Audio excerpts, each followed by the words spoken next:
shaka ko tuganira ku kwizera n'imbaraga z'amasengesho. Kwizera n'imbaraga z'amasengesho. Tumaze iminsi uhereye kuwa mbere tuganira.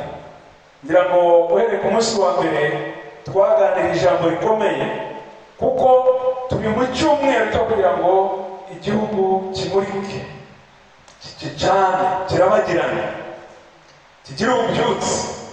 Ariko kuwa mbere twari ku ijambo rivuga ngo ububyutse ntabwo butangirira mu rusengero, ahubwo butangirira mu mutima. Ntabwo butangirira hanze gusa ngo bwadutse, ahubwo butangirira mu mitima y'abantu. Yesu ashimwe cyane. Mu mutima wanjye, mu mutima wawe niho ububyutse bugomba kugira gute gutangirira. Amen.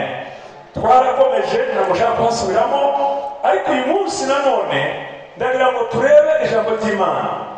Mariko ibice 5 duhereye ku murongo wa 24 dukomeze kugera ku 34. Aravuga ngo aragenda ajyana nawe, abantu benshi baramukurikira bamuziga. Nyamara ntacyo Bibiliya ipfa gushyiraho gusa kidafite impamvu.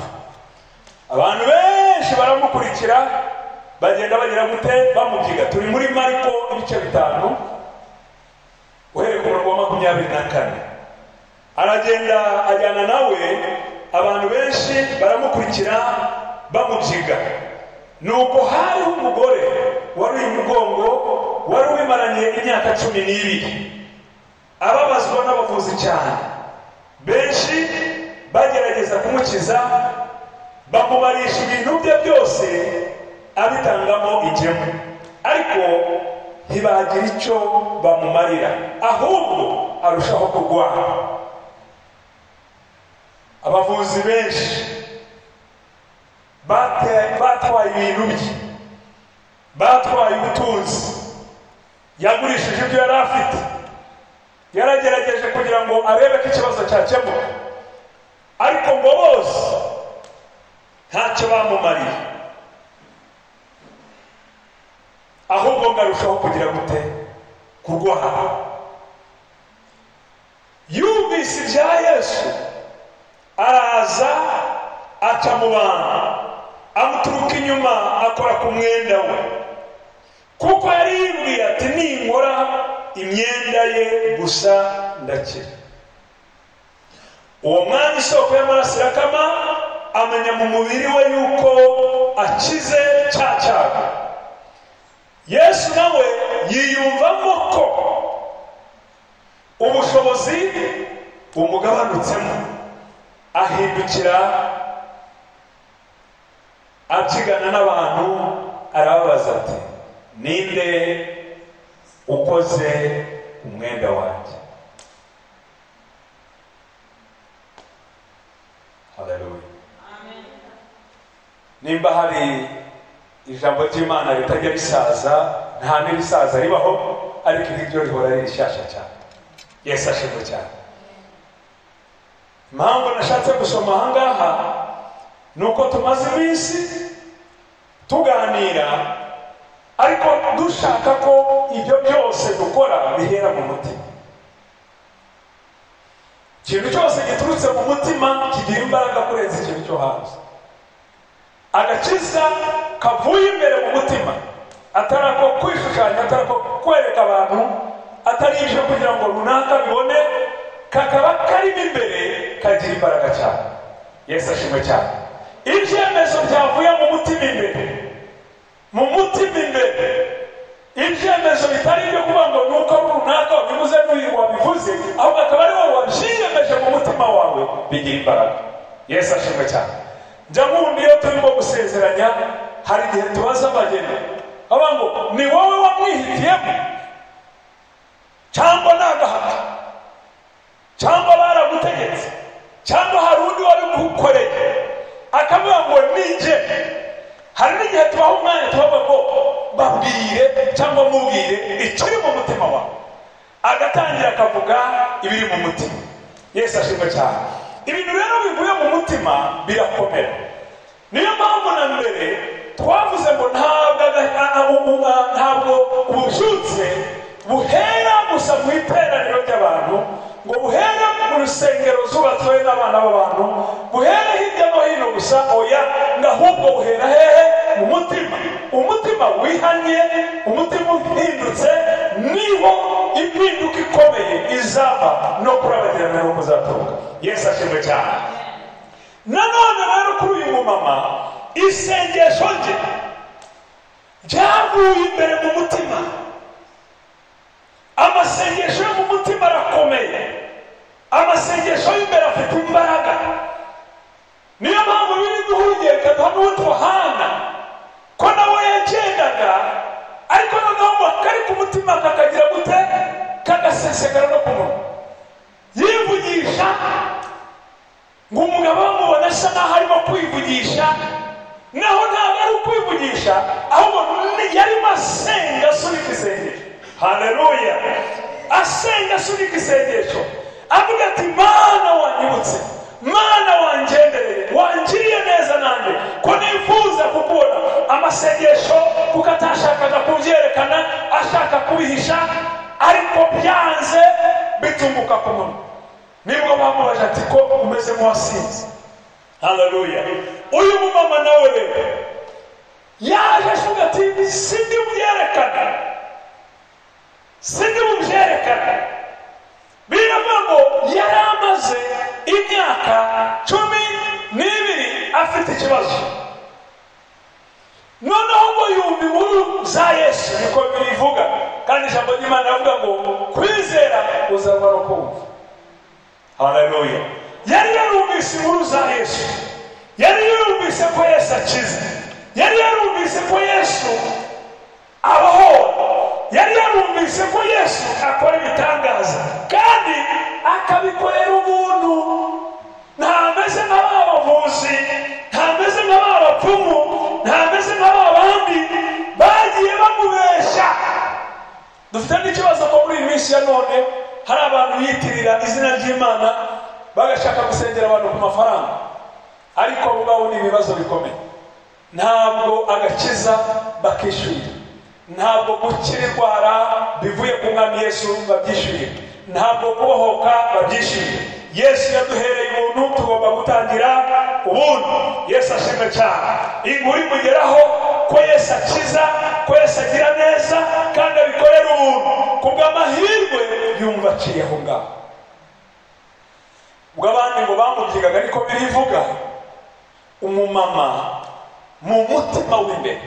Ndagira ngo nsubiremo iryo jambo ritsindagira, mu mutima imbere. Amasengesho y'umutima afite imbaraga, kwizera kuva muri we. Haleluya! ngo kuko yari yibwiye, ngo yari yabyibwiye, yari yabitekereje, yaje ariyo ndirimbo iri mu mutima we ivuga ngo nta kindi ndi bukore, sindi muvugishe, sindi bwite ku bindi, yewe nibashaka bakomeza urugendo rwabo. Ariko yari yibwiye ngo ninkora ku mwenda wa Kristo ndagira gute? Ndakira. Gukira kwanjye ni ugukora kuri Yesu, gukora kuri Yesu niko gukira kwanjye. Ndagira gute ngo nkire? Ndakora kuri Yesu. Ninkora kuri Yesu ndakira. Yaje abyibwira, yaje abisubiramo, yaje abyiganiriza, avuga ati ngiye gukira we, hasigaye gukora kuri Yesu. Nagiye kenshi, naragenze, narazengurutse, nararushe, ariko uyu munsi ndakora kuri Yesu, nahane gukira kwanjye. Gukira kwanjye kuri he? Kuri gukora kuri Yesu. Haleluya! Mbwira umuntu kwegera ngo gukira kwawe ni ugukora kuri Yesu. Azabyibwira mu mutima, ntawe ubibona, ntawe ubizi, mu mutima imbere. Haleluya! Ndasenga Imana izamura ububyutse bukomeye mu mitima yacu. Imana izamure kwizera gukomeye mu mitima yacu. Imana izamure ibyemezo byo kwamamaza Kristo mu mitima yacu. Imana iduhe ishyaka rikomeye ryo guhagarara tudacogora kugira ngo dushobore kuba urugero mu miryango yacu. Imana iduhe imbaraga nyinshi z'umutima kugira ngo dushikame no muri ibi bihe. Ngakoze kuri Yesu, akoze kuri Yesu, ako kanya hari icyaba. Yesu ngo yumvise imbaraga zimuvamo, zari nyinshi ngo yumva ziragabanuka.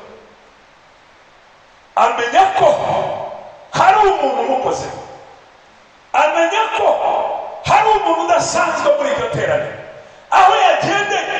Kandi ubwo yari mu rugendo ajya kwa Yayiro, si byose arimo kugenda, yamubwiye ati ndakwinginze rwose, umuntu wanjye ararembye, ngwino untabare, ngwino ugire neza, uhaze uhagere. Ariko umudamu araza aravuga ati ibyo kugera iwanjye nashaka nahagere, ibyo guhagarara ngahindure gahunda nashaka, gusa icyozi narushe kera. Ariko uyu munsi nijye na Kristo. Bwana asifiwe sana. Azambura kwizera kudasanzwe mu rugendo, ngagiye gukora ibitangaza ahantu, ngamukoraho imbaraga ziramanuka. Ngako kanya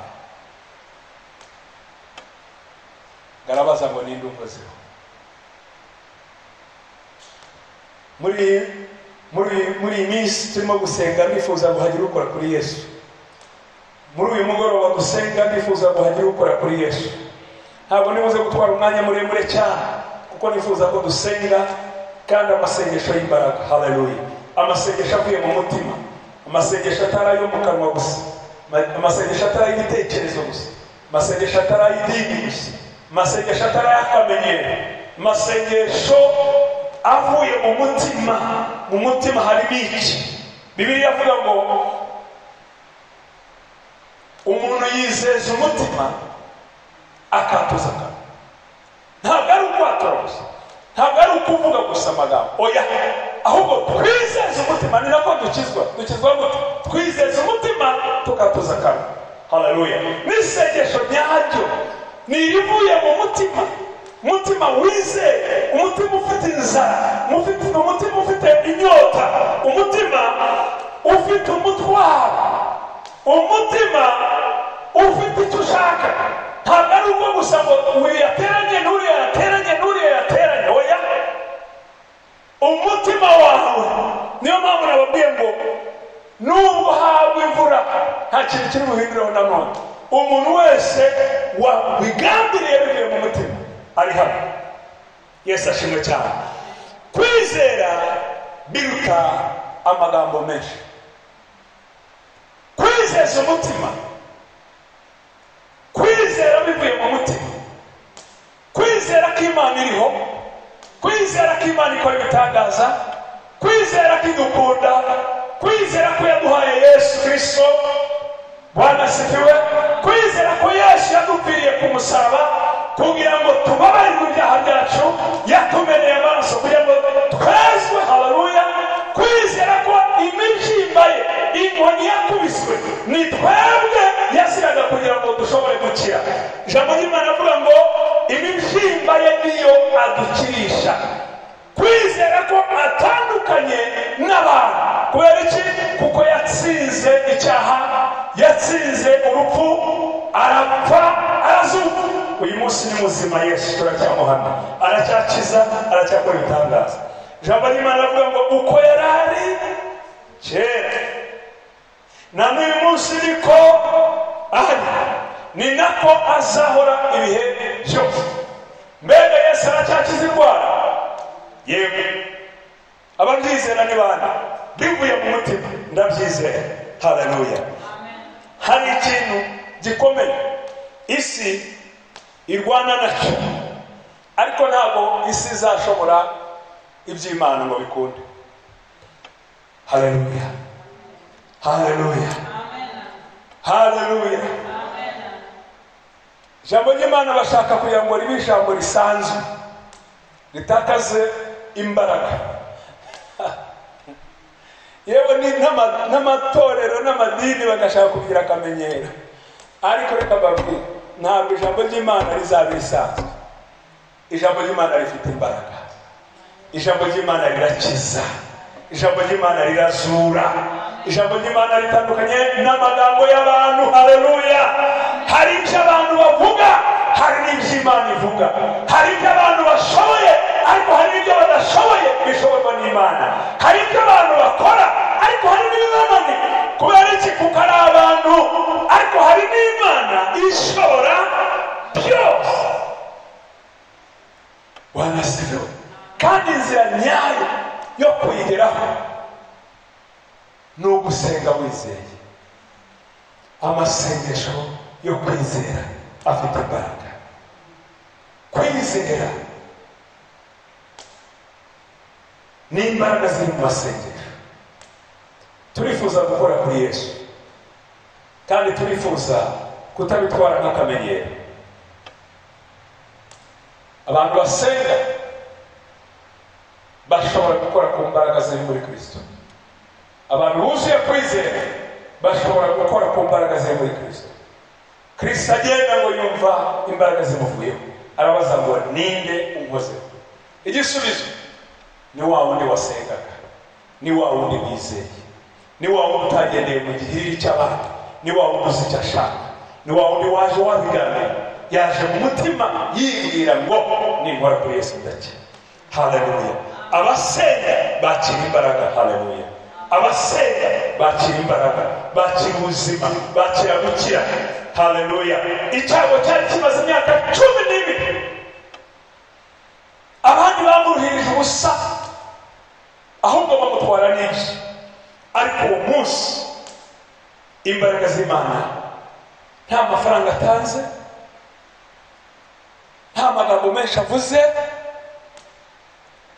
nta rusaku rukomeye, kubera mu mutima, sengesho riri mu mutima, kwizera muri we,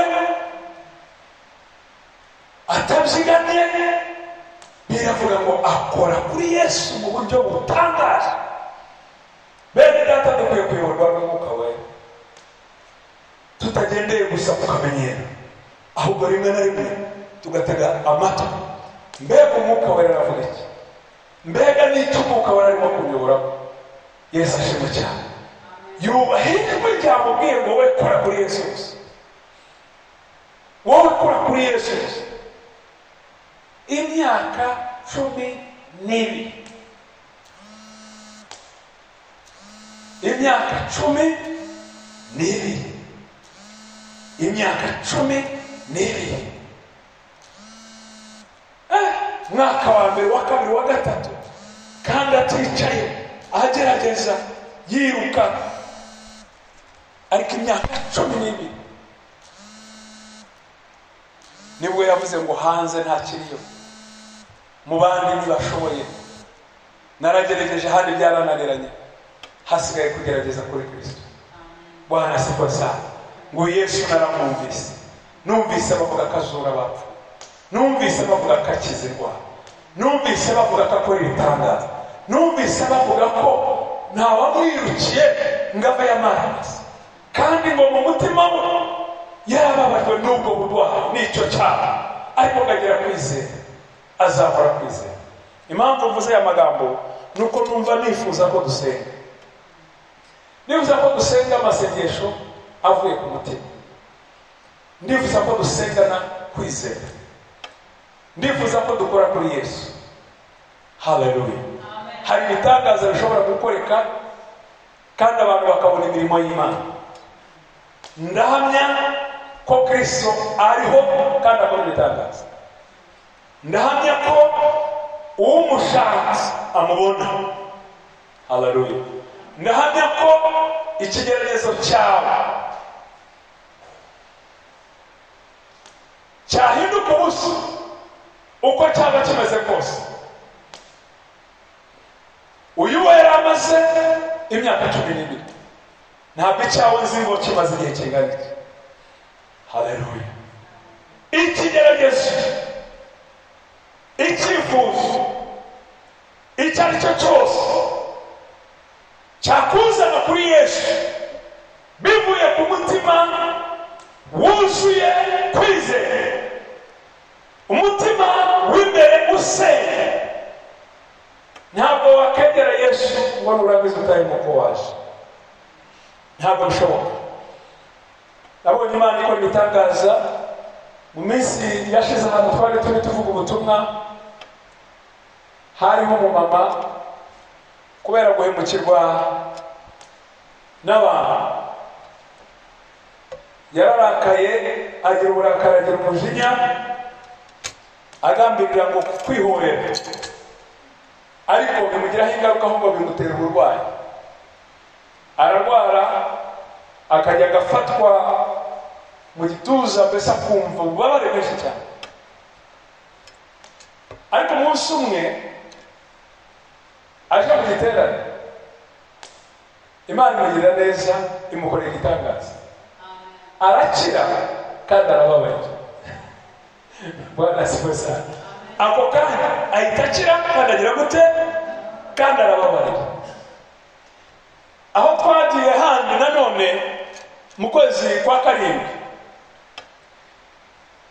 umumama umwe yumvise radiyo bamamaza igiterane, noneho adashobora kubona, ariko ubwo burwayi bw'ubuhumyi bukaba bwaratewe n'abadayimoni baramuroze.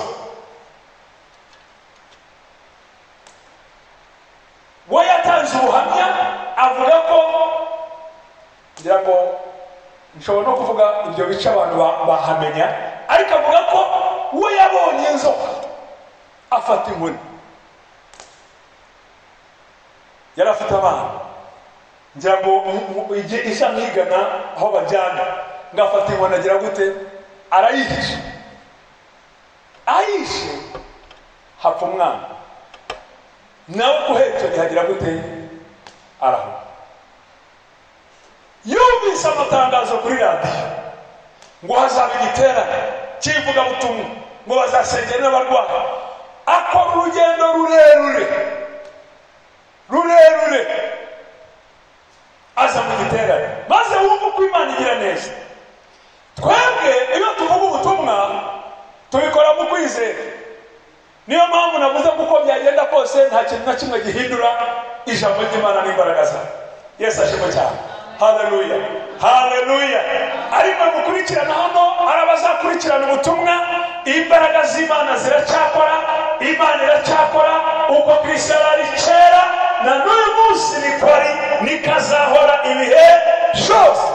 Ntuzagire intege nkeya ngo ubyitirire ijambo ry'Imana, ngo ijambo ry'Imana muri iyi minsi ntirigikora, ni wowe utagikora, sibyo se? Ntuzagire intege nkeya ngo ubyitirire Imana. Oya, ntabwo Imana tuyitiranya n'amadini, ntabwo Imana tuyitiranya n'abayobyi, ntabwo Imana tuyitiranya n'ibindi. Ijambo ry'Imana ni rizima, rirakiza, rirazura, rirahumanura, rirabohora, rirakora, rireza mu izina rya Yesu. Haleluya. Ageze aho yumvise ubutumwa, Imana imukoraho, amaso ye arongera agira gute? Arabona. Bahamagaye abantu cyari igiterane kinini, bahamagaye abantu gutanga ubuhamya, nawe azamukana n'abandi mu buhamya. Arazamuka aravuga ati, nari meze gutya ariko umeze gutya, abamuzi barabihamya. Yesu ashimwe cyane. Haleluya. Ni bande bakemera ko Imana ikora ibitangaza? Bwana asifiwe. Muri icyo giterane hari undi musore, nawe reka muvuge. Umusore yahoraga agaterwa n'ibintu, nabyo ngira ngo n'imyuka mibi, ntabwo ari ngira ngo nibyo. Yahoraga aterwa, ibyo mbabwira birahari no ku buhamya n'amavideo. Uwo musore nawe ngo yagerageje kwivuza, ajya mu bapfumu, ariko biranga. Uwo munsi turi aho ngaho dutangiye gusenga, yikubita hasi, imyuka mibi muvamo. Hari abantu rero batazi ibyo, bumva ari nk'inkuru. Imyuka mibi muvamo, arasakuza bivamo, arangije arakira, aba muzima, asanga urugo. Yesu ashimwe cyane. Ni bande bizera ko Yesu akora ibitangaza? Ndizera ko Imana ikora ibitangaza, kandi ndizera ko Imana ishobora byose. Haleluya. Dusenge twizeye ko twakira. Ni muko navuye hanze ndaza n'iriya ntebe nyicaraho ntashidikanya, kuko nari nizeye ko nyicaraho kandi niri bungushe. Nawe waje ako kanya no kuri iyo ntebe uhita ugira gute? Uyicaraho udashidikanya, wayicaye uzi neza ko itari bukugushe. Niko n'Imana yacu iyo tuyegereye, iyo tuyisanze, iyo tuyisabye, iyo tuyize, haleluya, tukazana ibyifuzo, tukazana ibituremereye, tukazana imitwaro, tukaza imbere yayo, haleluya, twizere ko ari Imana ishobora byose, idukunda kandi iteguye kudusubiza. Munsi wa kabiri twize tureba impamvu dukwiye kwisengera, turazitondekanya. Tureba impamvu dukwiye gusengera imiryango yacu, turazitondekanya. Tureba n'impamvu dukwiye gusengera igihugu, nabyo turabitondekanya. Yesu ashimwe cyane, Yesu ashimwe cyane. Ndetse tuvuga no kubijyanye n'ijambo ry'Imana no gusenga no guhana, haleluya, aho dukura kwizera, aho dukura imbaraga, aho dukura ubuhamya bukomeye. Bwana asifiwe sana. Uyu munsi ndashaka ko dusenga, kandi tugasenga bivuye ku mutima, tugasenga twuzuye kwizera, tuzi neza ko Yesu Kristo ko yari kera, ariko ari n'uyu munsi, ari nako azahora ibihe byose. Ndasaba duhaguruke, haleluya, ndasaba duhaguruke, tugiye gusenga kandi dusaba Imana, tuzi neza ko irahari, irumva, irakora, iduha n'uburenganzira bwo gusenga. Iratubwira ngo nimusenge, ubabaye senge, haleluya, haleluya.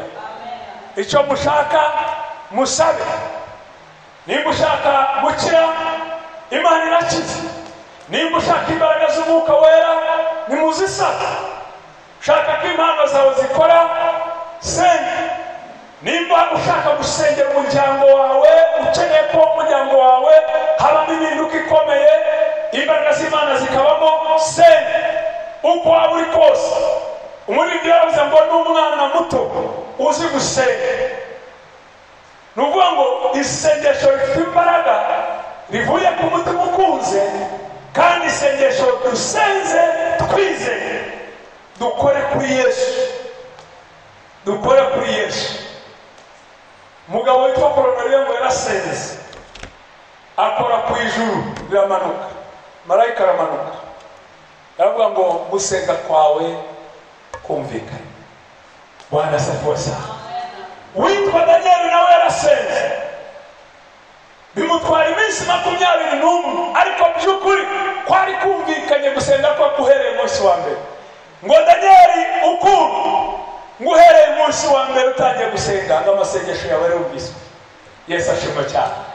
Paulo yarasenze, nawe Imana iramusubiza.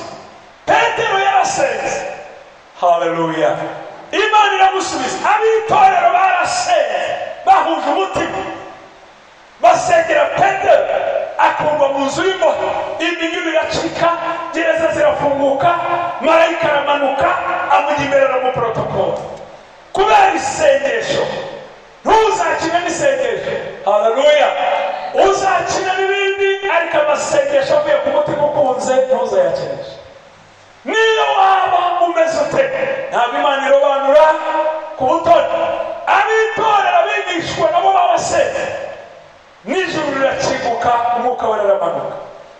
Bibiliya ivuga ngo aho 2-3 bateraniye, ngo nanjye nzaba ndi kumwe nawe. Bateranye mu izina rye, duteranye mu izina ry'Uwiteka, twiteguye gusenga Imana kuva gusenga kwacu, haleluya. Iyo tubicishije bugufi, tugashaka mu maso y'Imana, dukiranutse, Imana iratwumva, ikadukiza kandi ikadukiza niyo. Turifuza ko turabagirana, turifuza ko igihugu kirabagirana, ariko narababwiye ngo ntabwo igihugu kirabagirana bidahereye mu mutima wawe, bidahereye mu muryango wawe, bidahereye kuri wowe. Mu izina rya Yesu, mureke dusenga Imana. Mana tuguhaye icyubahiro, turagushima kuri Imana ikomeye, turagushima kuri Imana y'imbaraga, turagushima kuri Imana y'ubutwari, turagushima kuri Imana igira neza, turagushimira iri jambo duhaye, ijambo mwami rihagurutsa kwizera kwacu, ijambo ridusha ishyaka ryawe, ijambo ritwereka ko imirimo n'ibitangaza ukora bitandukanye n'iby'abana b'abantu, ibyananiye abantu imbere yawe birashoboka, ibyo wakoreye umumama Mana byerekana ko imbaraga zawe zihari kandi zikora, ibyananiye abavuzi bandi aho yatanze ubutunzi bwe, aho yagerageje hose byarabananiye, ariko wowe Mwana ushoboye ibyananiranye, nta na kimwe kikunanira, byose ni wowe wabiremye, byose biri munsi y'ukuboko kwawe, byose biri munsi y'ububasha bwawe, byose biri munsi kandi byubaha ijambo ryawe. Ndategeka imbaraga zose za Satani mu izina rya Yesu Kristo kugira ngo zumve iri jambo rikomeye, Satani ahunge, indwara zihunge.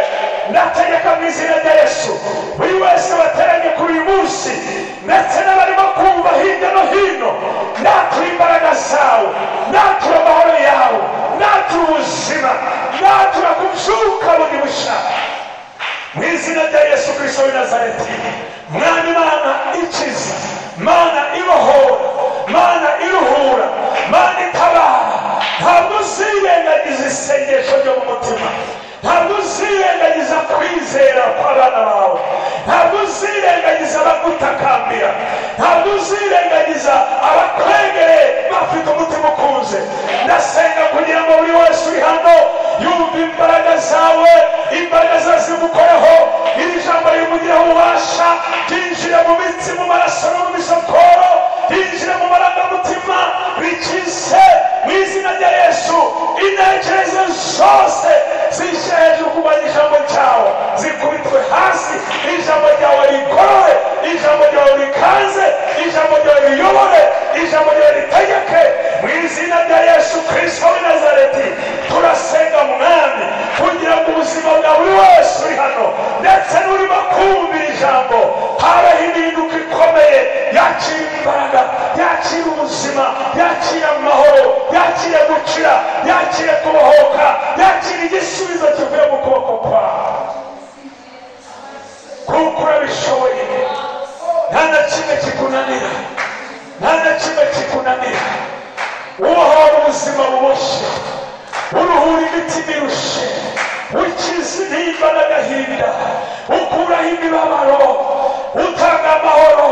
Ni wowe igisubizo cyacu, ni wowe igisubizo isi ya none ikeneye, ni wowe igisubizo abantu Mwami bakeneye mu izina rya Yesu Kristo. Ibidashobokera abana b'abantu kuri wowe birashoboka. Turasengera ubuzima bw'abana batoya, turasengera ubuzima bw'abasore, turasengera ubuzima bw'abana inkumi, turasengera ubuzima bw'imiryango mu izina rya Yesu Kristo w'i Nazareti.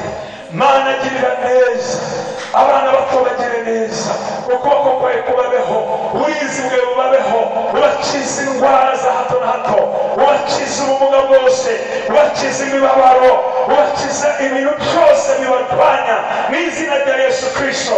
Bakure bagwiza ubwenge, bakure mu gihagararo, bakure bashimwa n'Imana, bakure bafite disipurine, bakure mu ijambo ryawe, bakure bafite ibyiringiro.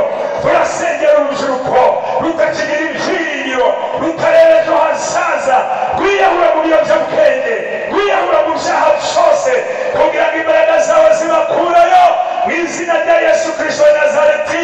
Ubahe ibyiringiro, ubahe kukumenya, bamenye Mwami agaciro kabo. Satani nabahuma amaso, bahindukire, bahindukire, bahindukire, bumva umuhamagaro wawe kugira ngo bashobore Mwami kuguhesha icyubahiro. Baba umugisha ku gihugu, baba umugisha ku miryango yabo, baba umugisha ku itorero mu izina rya Yesu Kristo. Imbaraga z'Imana zikore ku rubyiruko, bakoresha imbaraga zabo mu kubaka ubwami bwawe, bakoresha imbaraga bahaye mu kubaka igihugu, bakoresha imbaraga wabahaye mu kugira umumaro mu gihe gisa n'iki. Satani ntariganye ibyo washize muri bo. Mu izina rya Yesu Kristo turasengera imiryango turayisengera mu izina rya Yesu Kristo. Aho turimo kumva amakuru atandukanye y'imiryango ishwana, y'imiryango igira divorce, y'imiryango itana, turasenga Mwana kugira ngo amakimbirane hato na hato atsindwe mu izina rya Yesu Kristo. Kutumvikana guterwa na Satani, kutumvikana guterwa n'ubwibone, kutumvikana guterwa no kudaca bugufi, kutumvikana guterwa n'abatayimoni. Mu izina rya Yesu Kristo wa Nazareti turasaba amahoro mu miryango, amahoro mu bashakanye. Mu izina rya Yesu Kristo ubaha ubwenge Mwami, kugira ngo bashobore kubaka iby'ubwami bwawe, kurera imiryango yabo. Mu izina rya Yesu Kristo turasengera igihugu Mwami, kugira ngo igihugu gikomeze kuba mu mahoro, igihugu gikomeze kurindwa nawe, imbaraga zawe zigaragare mu gihugu. Ububyutse bwa benshi buhaguruke Mwami, benshi bareka icyaha, benshi bareka ibibi. Mu izina rya Yesu Kristo imbaraga zawe zikore. Mu izina rya Yesu Kristo amakuru atari meza, amakuru y'ubugome atsindwa mu izina rya Yesu. Ibitari byiza kumva hirya no hino mu binyamakuru bikurwaho mu izina rya Yesu Kristo. Imiryango ibane mu mahoro, imiryango ikundane, imiryango ifashanye, imiryango ishyigikirane mu izina rya Yesu Kristo wa Nazareti. Turata imbaraga zawe ngo ziganze, benshi bahindukire, benshi bakizwe, abatumvira ababyeyi bumve mu izina rya Yesu Kristo. Abica gahunda nziza zagiye zijyaho Mwami Imana baca bugufi mu izina rya Yesu Kristo.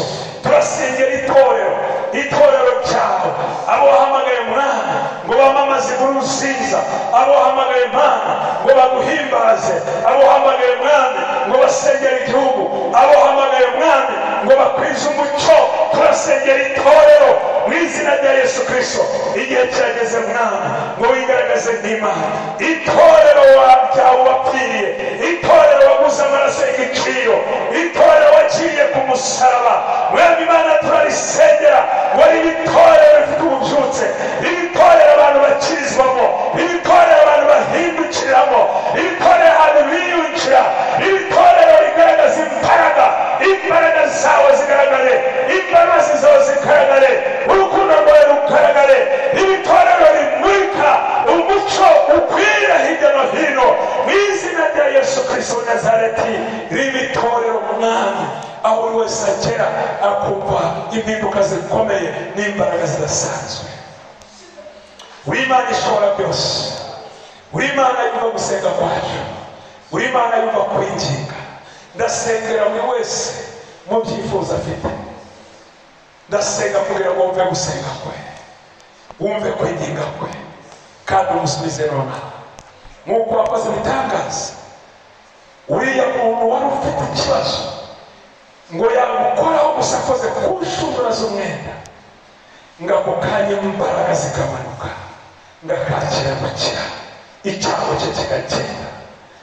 Niko dusenze Mwana, kugira ngo buri wese urimo kumvirijwe, buri wese uri hano hantu, imbaraga zawe zimanuke nk'uko zamanukiye wa mumama. Imbaraga zawe zimanuke, yakire ubuzima, yakire gukira, yakire ubuzima. Warwara ndagutegeka mu izina rya Yesu Kristo kugira ngo ugende mu izina rya Yesu Kristo, genda mu izina rya Yesu Kristo. Ndategeka ubuzima bushya, amahoro, kubahoka, kugubwa neza, munezero, ibyishimo, ubuhamya bushya. Akira ubuhamya bushya mu izina rya Yesu. Urakoze Mana kwikana, urakoze kumva gusenga kwacu, urakoze kumva kwinginga kwacu. Nabanye nawe, ntawe usa nawe, uri igisubizo, uri amahoro.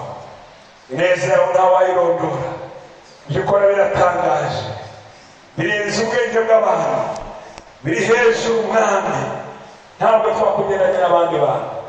Uri Imana yo kwiringirwa, uri Imana yo gushyirwa hejuru, uri Imana yo guhimbazwa, uri umwami w'abantu, uri hejuru ya byose, ntawe ufite amagambo twakuvugamo.